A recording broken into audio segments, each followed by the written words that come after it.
CM Vijay கிட்ட நீங்க என்ன எதிர்பார்க்குறீங்க? இன்னும் நிறைய பெண்களுக்கு எதிராக நடக்கிற கொடுமையை சூப்பராக தடுத்துக்கலாம் சார். எப்படியெல்லாம் அது வந்து பெரிய கிளாப்ஸ் பண்ணும் விஜய் சார். விஜயோட 100 நாள் ஆட்சியில் உங்களுக்கு ரொம்ப பிடிச்சது இந்த விஷயத்துல நான் அசந்து போயிட்டேன், விஜயை பார்த்து நான் அப்படியே மயங்கி போயிட்டேன், கிறங்கி போயிட்டேன் அப்படின்னா அது எது? முதலமைச்சர் விஜயோடைய அந்த 100 நாள் ஆட்சி 100க்கு எத்தனை மார்க்? அவங்க நினச்சா விஜய் சார் சொகுசு வாழ்க்கை வாழலாம் சார். எவ்வளவோ அவங்ககிட்ட படம் எடுத்துகிட்டே நிப்பாட்டிட்டு ஜாலியாக என்ஜாய் பண்ணலாம், போகலாம், வரலாம், சுற்றலாம். ஆனால் முதலமைச்சர் ஆகிறதுல எவ்வளோ கஷ்டம் இருக்குது. இந்த கஷ்டத்தை அனுபவித்து மக்களுக்கு உதவி செய்கிறது ஒரு வகையான போதை. இன்னைக்கு நிறைய பேர்கிட்ட இல்லாத ஒரு கெட்ட பழக்கம் என்கிட்ட இருக்குது. உங்களோட உறுதியான சொன்ன வார்த்தையை காப்பாற்றுறது. பரந்தூரில் புதிய விமானம் நிலையம் அமைக்க மேற்கொண்ட நடவடிக்கைகள் இந்த அரசால் கைவிடப்படும். அந்த முதலமைச்சர் கோடி கணக்கில் நல்லா இருக்கணும். பட் எனிவே விஜய் சார் எலெக்ஷன்ல ஜெயிச்சது பெரிய கின்னஸ் ரெக்கார்ட். ஏண்டா இந்த விஜய தொட்டோம், ஏண்டா விஜய் கூட இருக்கிற அந்த மக்களை தொட்டோம் நினைச்சு நினைச்சு நினைச்சு ஃபீல் பண்ண போறீங்க. படத்தில் சொல்லுவாங்க இல்லையா, என்னைக்கு புகார் பட்டியல இருக்க மனு குறையுதோ அன்னைக்கு தான் நல்லா ஆச்சு அப்படின்ற மாதிரி. சி ஜோசப் விஜய் எனும் நான் ஒரு ஃப்ரெஷ் கவர்னன்ஸ், ஒரு நியூ கவர்னன்ஸ் ஒன்று கொடுப்போம். வணக்கம். இன்னைக்கு நம்மளோட கெஸ்ட் யார் அப்படின்னா, உங்க எல்லாருக்கும் பிடிச்ச வருங்கால பொதுப்பணித்துறை அமைச்சர் அப்படிலாம் சொல்ற மாதிரி அப்படிலாம் இல்லை, வாட்டர்மெலன் ஸ்டார் திவாகர் அவர்கள். அவங்ககிட்ட நீங்கள் என்ன கேட்க போகிறோம்னா, லாஸ்ட்டாக ஒரு கான்ட்ரவர்ஷியல் ஒரு இன்டர்வியூ வந்து என்கிட்ட பொது விஷயத்தை பற்றி கேளுங்க, அரசியலை பற்றி கேளுங்க அப்படிலாம் நிறைய பேசியிருந்தாங்களே, அந்த மாதிரி இன்னைக்கு பொதுவான விஷயங்களை பற்றி, அரசியலை பற்றி அவங்களுடைய நாலேஜ் நம்மகிட்ட டெஸ்ட் வைக்க போகிறோம். வாங்க போகலாம். வணக்கம். எப்படி இருக்கீங்க? நல்லா இருக்கீங்க சார். சூப்பர். நீங்கள் போன இன்டர்வியூவில் கேட்டுக்கொண்டதுக்கு இணங்க இந்த இன்டர்வியூவில் முதலமைச்சர் விஜயோட ஆட்சி எப்படி இருக்கு சார்? என்ன இன்ட்ரோடக்ஷன் கொடுக்குறப்ப டாக்டர் திவாகர் பிபிடி நடிப்பு இருக்கேன், அதெல்லாம் விட்டுட்டீங்க. வாட்டர்மெலன் ஸ்டார் நான் மன்னிப்பு கேட்டுக்கிறேன். யங்ஸ்டர்ஸ் எல்லாம் இதுதான் சார் விரும்புகிறாங்க. சென்னையில் எந்த பக்கம், சென்னையில் எல்லா ஊர்லேயுமே நட்டிப்பு அரக்கன் watermelon star doctor D Divakar பிபிடின்னு சொல்லுங்க. நீங்களே சொல்லிட்டீங்க. சரி, அப்படி சரி, ஓகே, நம்ம டாப்பிக்கில் போவோம். தளபதி விஜயோட ஆட்சி எப்படி இருக்கு, அரசியலாக சொல்லுங்க பார்ப்போம். சார், விஜய் சாரோட ஆட்சி வந்து பார்த்தீங்கன்னா, நம்ம எலெக்ஷனுக்கு முன்னாடியே பேசினதான். சப்போர்ட் வந்து பயங்கரமாக பண்ணியிருந்தோம். நம்ம சேனலில் இருந்து நம்ம பேசி அமைதியாகிட்டீங்க, சோகமாயிட்டீங்க. ஏன் விஜயோட ஆட்சி நல்லா இல்லையா, பிடிக்கலையா? சார் சூப்பராக இருக்குது சார். அந்த எனர்ஜி ஆக்டராக மாறுங்க சார். ஆக்சுவலாக நல்லா வந்து பண்ணிக்கிட்டு இருக்காங்க, ஓகேங்களா.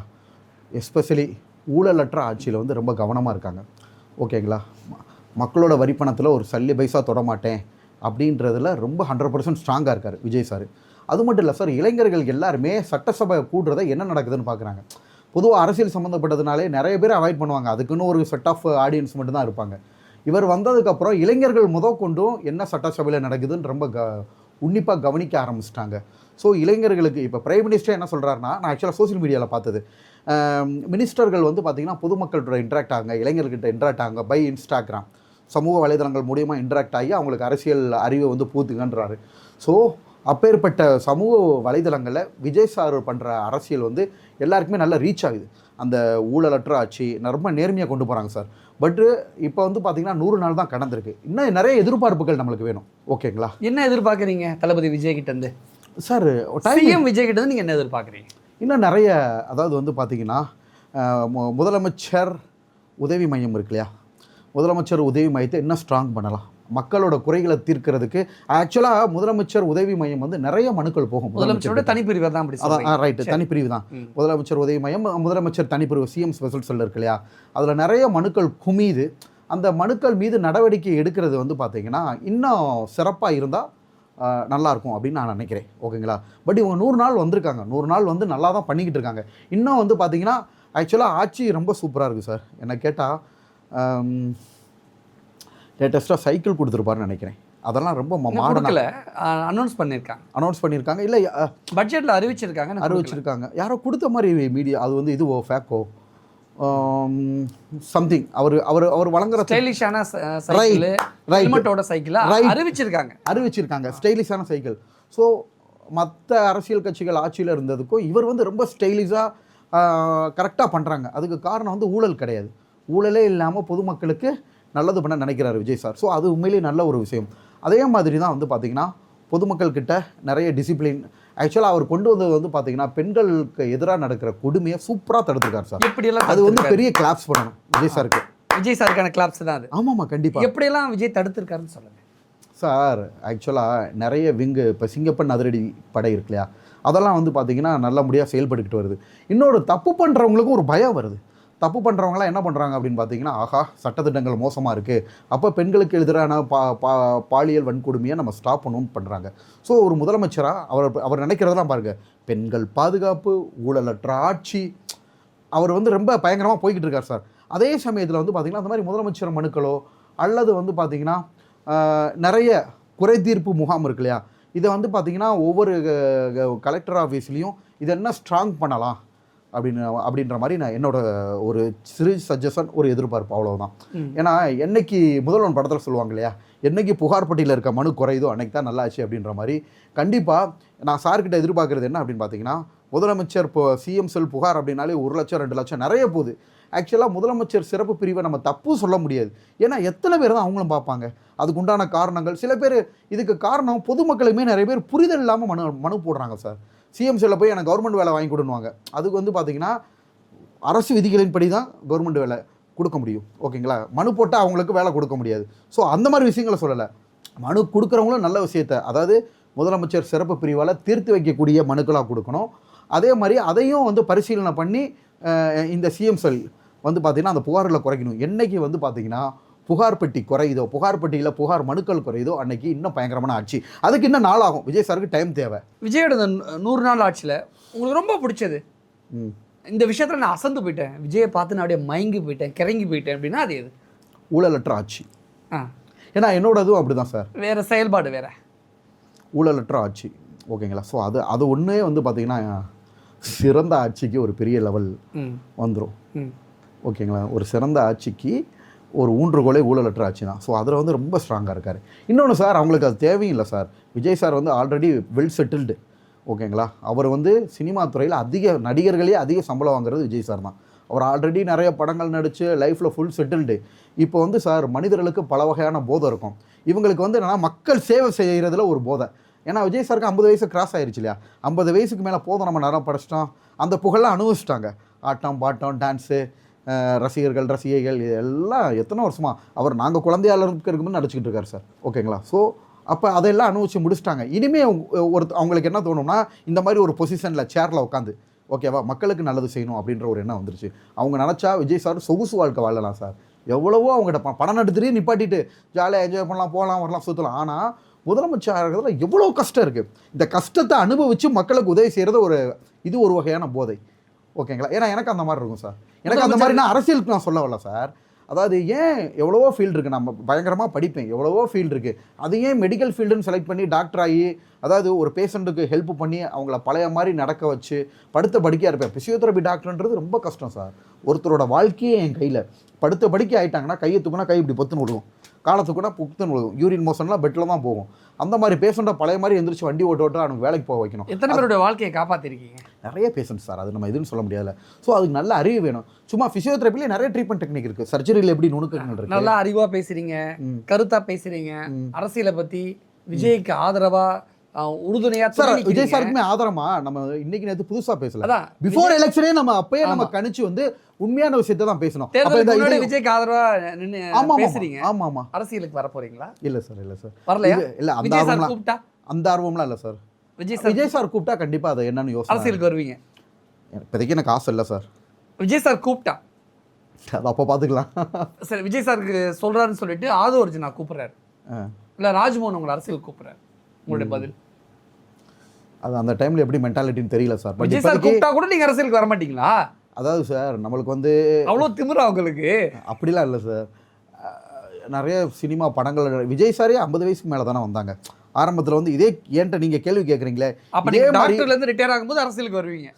இதே கேள்வியை நிறைய பேர் விஜய் சார்கிட்டையும் கேட்டாங்க. என்ன நான் படம் கெரியரே ஆரம்பிக்கல சார், நான் வந்து ஆல்ரெடி நான் டாக்டர் ஆகி ப்ராக்டிஸ் பண்ணணுன்றது ஒரு போதை. ஏன்னா சார் நீங்கள் எவ்வளோ இப்போ சம்பாதிங்க, சினிமாக்குள்ள வந்துட்டு பெரிய கோடீஸ்வரனாக இருங்க, அந்த டாக்டர் ஃபிசியோதெரபிஸ்ட் 4 பேர் நீங்கள் பண்ணுற தொழிலுக்குன்னு ஒரு மரியாதை கிடைக்கும். அதுவும் நான் படித்து முடிச்சப்பெல்லாம் ஃபிசியோதெரப்பி பீக்கில் இருக்குது.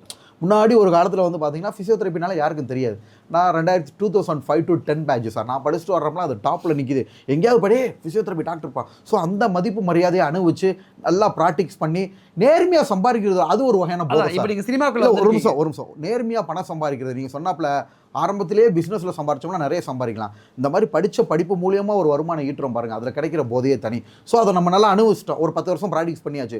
இப்போ வந்து பார்த்தீங்கன்னா தெரிஞ்சோ தெரியாமலோ கடவுள் சின்ன வயசில் இருக்க திறமையை கொண்டு வந்து இப்போ உலக அளவில் பாப்புலாரிட்டி ஆயிடுச்சு சார். நீங்கள் என்ன நினச்சாலும் சரி சார், வீட்டில் 5 பேர்னா 3 பேருக்கு வாட்டர்மெலன் ஸ்டார்னா யாருக்கும் தெரியும். மக்கள்கிட்ட ஓவர் ரீச் ஆகிட்டான். விஜய் சாருக்கு அப்படி தான் நான் சொன்னேன். பிஃபோர் எலெக்ஷன் அப்போ நான் என்ன சொன்னேன்னா, நாங்கள் பேஷன்ஸ் எங்கள் பேசிக்கிட்டு இருக்கப்போ வீட்டில் 5 ஓட்டுனா 3 ஓட்டு விஜய் சார் கொடுக்கும்னேன். அதே மாதிரி வீட்டில் 5 பேர்னா 3 பேர் வாட்டர்மெலன் ஸ்டாருக்கு தெரியுது, எல்லாருக்குமே தெரியுது. சார் இதே இதை என்னை ஃபஸ்ட்டு டைம் நீங்கள் இன்டர்வியூ பண்ணீங்க சார். இன்றைக்கி பிக் பாஸ் எல்லாம் போய் நம்ம எந்த லெவலில் வந்து நிற்கிறோம். ஃபஸ்ட்டு டைமும் நம்மளுக்குள்ள ஒரு நல்ல இன்ட்ராக்ஷன். சார் ஒரு தடவை ஃபோன் பண்ணிவிட்டு விட்டீங்க, நான் என்ன திருப்பி அடிக்கிறேன் சார். இல்லை சார் அந்த மாதிரி இருக்கேன் சார், உங்களை கரெக்டாக ஃபாலோ பண்ணுறேன். எந்த வகையிலையுமே நான் என்னோட ஆட்டிடியூட் ஒரு நாள் கூட காமிச்சதில்லை சார்.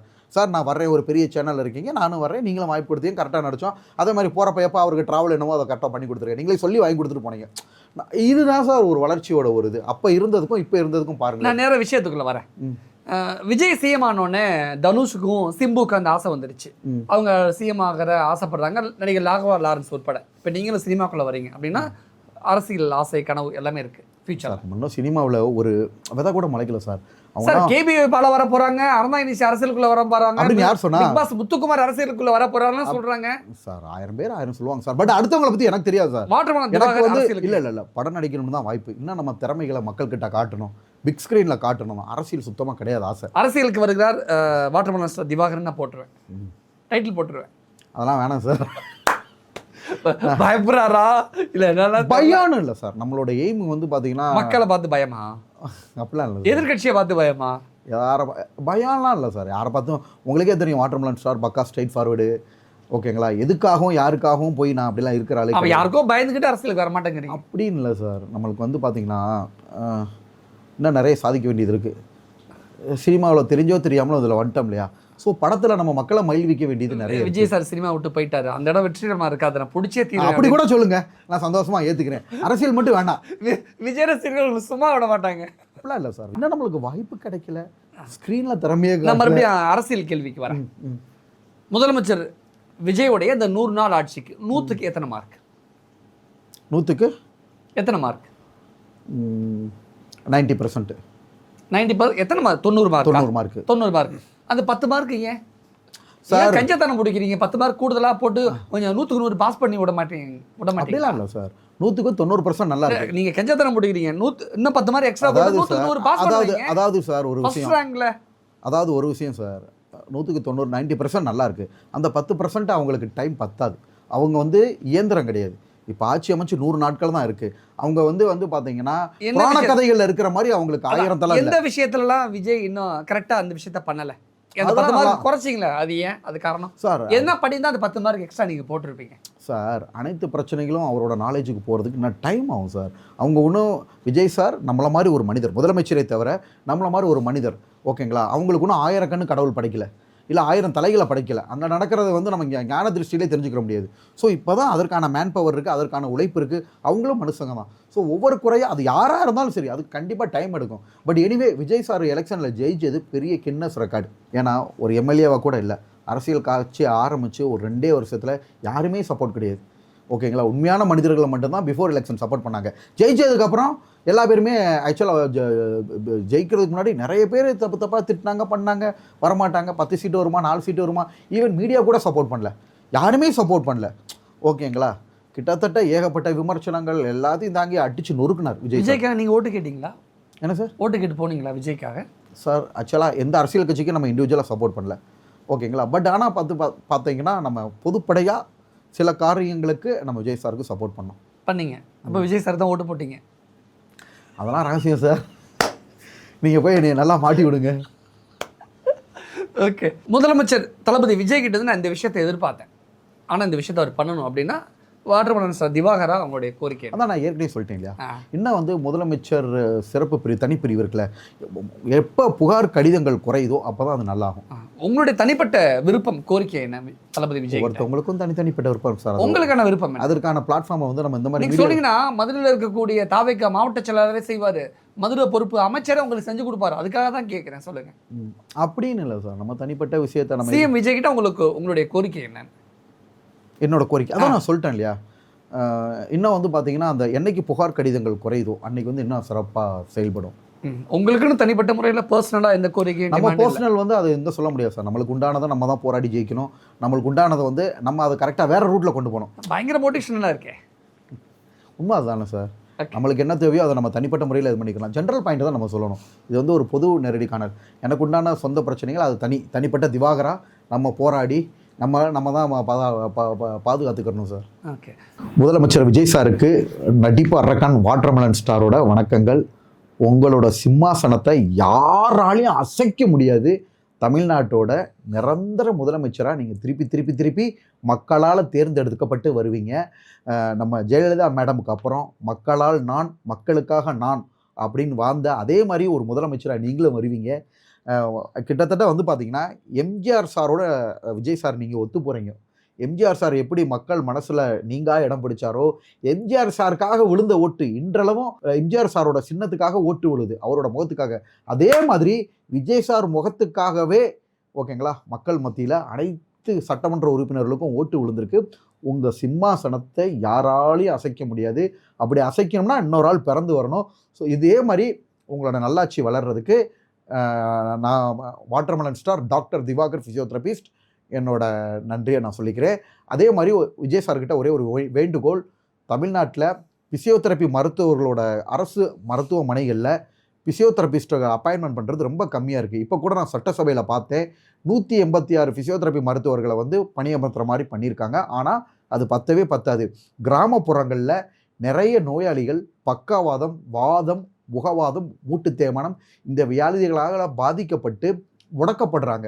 இந்த முடக்கப்படுறதை தடுக்கிறதுக்கு ஆரம்ப சுகாதார நிலையங்களில் ஃபிசியோதெரப்பி மருத்துவர்களை பணியமர்த்தணும். கிட்டத்தட்ட 30,000க்கும் மேற்பட்ட ஃபிசியோதெரப்பி மருத்துவர்கள் தமிழ்நாட்டில் இருக்காங்க. கிட்டத்தட்ட இந்தியாவிலேயே அதிக ஃபிசியோதெரப்பி மருத்துவர்கள் இருக்கிற ஒரே இடம் நம்ம தமிழ்நாடு. ஸோ இதில் வந்து பார்த்திங்கன்னா படித்த இளைஞர்களுக்கு, அதுவும் மருத்துவர்களுக்கு வேலை கொடுக்கறது மூலமாக நிறைய பேர் முடநீக்கியல், அதாவது நிறைய பேர் முடங்காமல் அவங்க வாழ்க்கையில் சந்தோஷமாக வாழ்கிறதுக்கு நிறைய ஃபிசியோதெரப்பி மருத்துவர்களை அரசு மருத்துவமனைகளை பணியமர்த்தணும். அதேமாதிரி ஐசியூ இன்டென்சிவ் கேர் யூனிட்டு ஃபிசியோதெரப்பியில் வந்து பார்த்திங்கன்னா இன்டென்சிவ் கேர் யூனிட்டில் நாங்கள் முக்கிய பங்கு வகிக்கிறோம். ஸோ நிறைய ஐசியூக்குள்ளே ஃபிசியோதெரப்பி மருத்துவர்களை பணியமர்த்தணும். எந்த அரசியல் கட்சியும் செய்யாததை விஜய் சார் செய்யணும். இப்போ பிரைம் மினிஸ்டர் நரேந்திர மோடிஜி எப்படி ஃபிசியோதெரப்பி மருத்துவர்களுக்கு சப்போர்ட் பண்ணுறாரோ அதே மாதிரி முதலமைச்சர் அவர்களும் எங்கள் ஃபிசியோதெரப்பி துறைக்கு நல்லா சப்போர்ட் பண்ணணும்னு நான் தலை வணங்கி கேட்டுக்கிறேன். நன்றி முதலமைச்சர் சார்.